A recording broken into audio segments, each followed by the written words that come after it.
What are you doing? What are you doing? Are you even helping the situation? Excuse me? Yes. I'm missing it. Let's talk about it.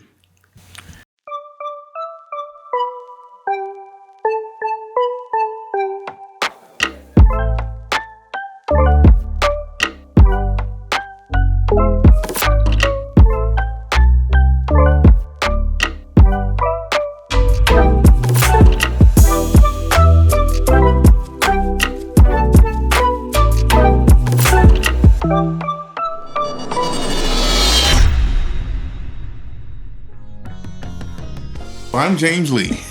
And I'm Tasha Lee. And we are Elevate Marriages. Yes. We are marriage advocates, marriage experience, marriage, all that in a nutshell, right?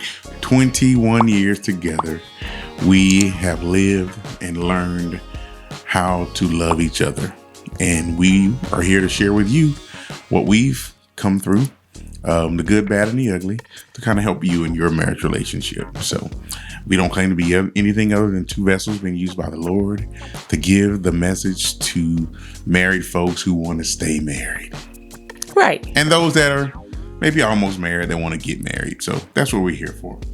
Absolutely. And as I always say, we don't take this opportunity lightly. We definitely consider it an honor to even be before you.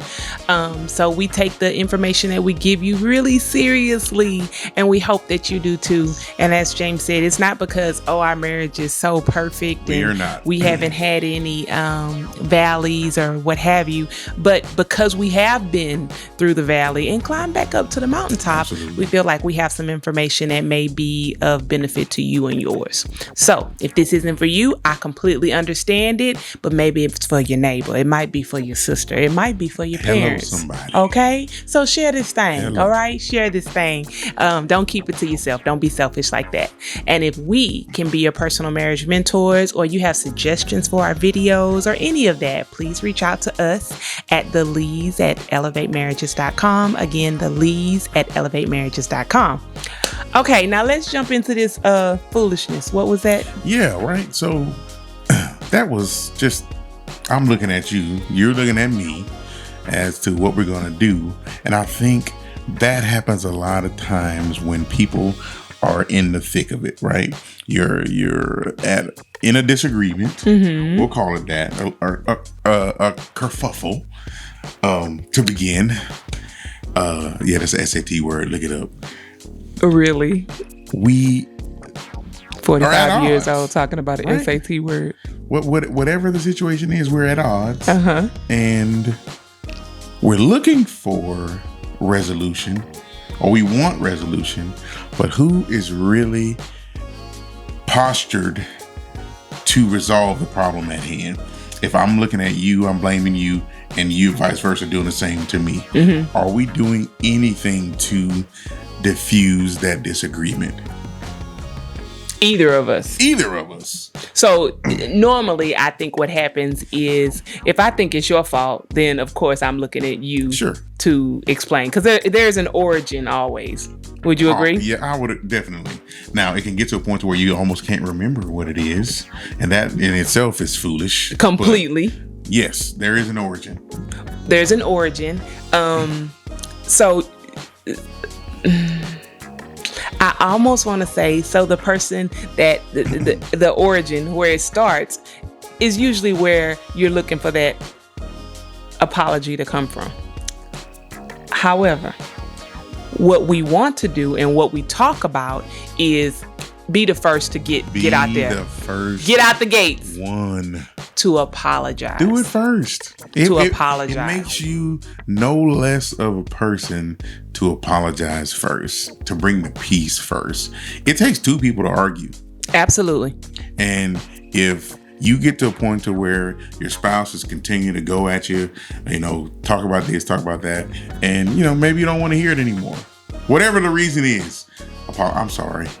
I apologize. And we're not talking about no dried up, not just to brittle. Yes, exactly. Not a shut me up, but an actual apology. And if it's one of those things where they'll say, well, I didn't do anything, so I don't know what I'm apologizing for. We heard that right? before. Yeah. Absolutely. What you're apologizing for is, number one, whatever your participation in the situation may be. Because, I might be guilty of, it may start with James. He did the initial infraction, right? That's rare. That doesn't happen, He did the initial infraction, right?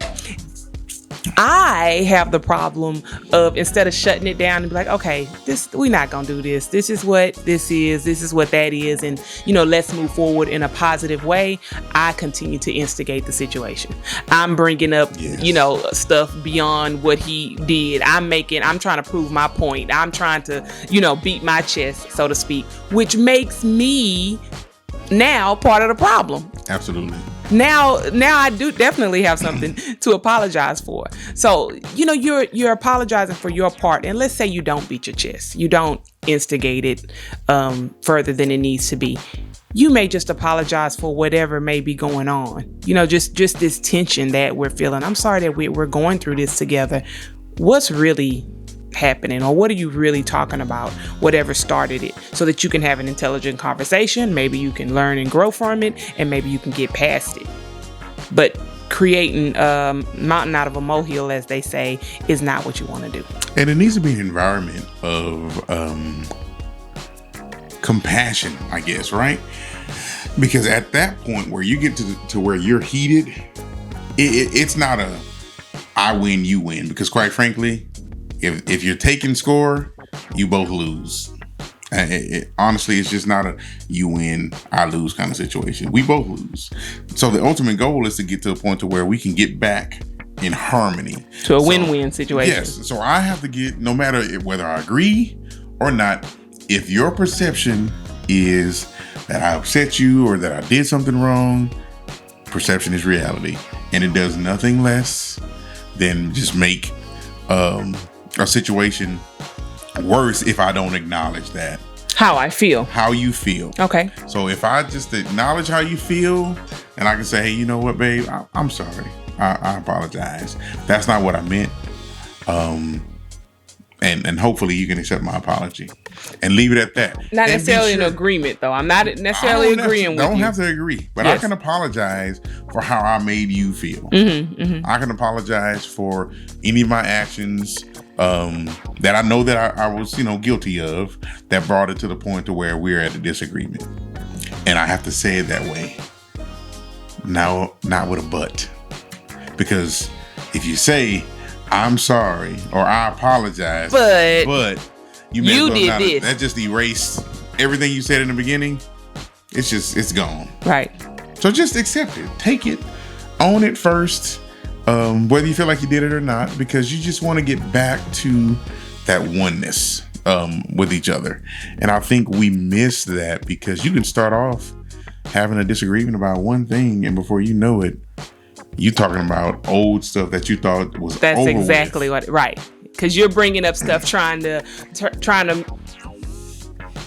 beat your chest, as I said. I'm right about this. I'm right about that. I'm right about that. We're not even talking about that. We're talking about just this situation. Right. And why are you talking about my mama leg shorter than the other one? That ain't cool.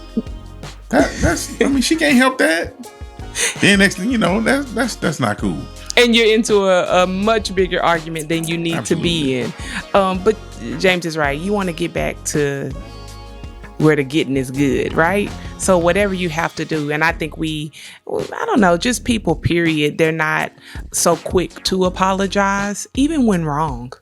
Yeah. So being able to acknowledge that I was wrong with him should be easier than anybody else. So here's a couple of tips that you can take with, if you get to the point where you're having a disagreement, hear the person out and do what we call active listening.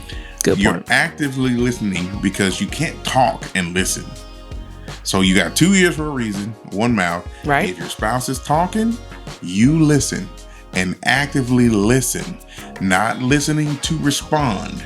You're listening to hear what they're actually saying. So then you in turn can turn back and say, well, babe, this is what I heard you say. and then you repeat what they said. That validates the feeling, and it may even allow them a point of clarity to kind of calm down and even hear if that's in fact what they actually meant you to say, or whatever the case is. Right. So, but it's an art. You got to learn how to do it, to do that, because so many times we just want to defend ourselves. Mm-hmm. We just want to defend our point, and nobody's listening to anything. And then you end up in separate rooms, or somebody, I mean, I'm not sleeping on no couch, but some of y'all might do that. With some pop knot or something. Yeah. You don't want to do none of that either. But nevertheless, it's that active listening. That's a tip that I would say. Do it, and see where if that works. And you'd be so surprised at what is said and what is understood. So surprised. So even when you say it and then they repeat it back to you, like, that is not what I said. How did you get what I said, that out of what I said? Right. So then you have an opportunity to clarify. Right. And then if that comes across the wrong way, fix it right then in that moment. But that communication gets stronger, and Yes. you'd be surprised how much of a difference that will make in the argument. Or what was that SAT word you had there? Kerfuffle. Yes. Another thing you want to think about, kind of to piggyback off of that point, before you respond, just real quick in your head, say it to yourself and see how you would take it if it was said that way to you. Just kind of being cautious on how you deliver, because your message may be 100% spot on. But if you say it with a certain tone, or with a certain look, or a certain volume, like you're yelling, then somebody might not hear you. So just be careful. Say it in your head, how it would come out. Make sure it's good if you receive it that way, and then proceed with caution. So, and your spouse. You know your spouse. We know those hot buttons, those trigger points. Exactly.